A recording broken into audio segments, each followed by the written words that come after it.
আজকে শনিবারে রান্নাবান্না হবে মুগ ডাল, ভেজ ডাল হবে, তারপরে হবে ঢ্যাঁড়স ভাজা, আর হবে সয়াবিন দিয়ে আলু পটল দিয়ে একটা তরকারি।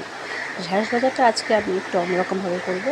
একটু বেসন ময়দা বেসন একটু কারি পাতা এটাকে ভালো করে মেখে নেব, নুন হলুদ আর একটু লঙ্কার গুঁড়ো দিয়ে। আর এই যে সবজি, এই মটরশুঁটি আমাদের ফ্রিজে কিন্তু সারা বছরই থাকে। এটা শীতকালে 2 কিলো 3 কিলো 4 কিলো কিনে রেখে দিই, তো সেটাকে আমরা প্রিজারভেটিভ করে রেখে দিই আর কি, সেটা সারা বছর ইউজ করি।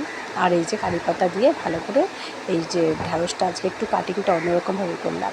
প্রথমেই উচ্ছে ভাজা বসিয়ে দিয়েছি, উচ্ছে ভাজা হয়ে গেলে ঢ্যাঁড়স ভাজাগুলো করবো। ঢ্যাঁড়স ভাজাগুলো একটু কাটিংটা এইভাবে করেছি, ভালো লাগে দেখতে, বেশ সুন্দর লাগে।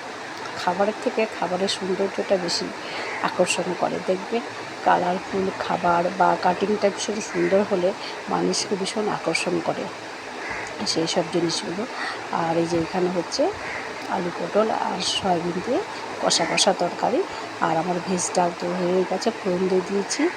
আর এই যে এটাকে কষিয়ে ভালো করে একটু ঝোল দিয়ে দেবো।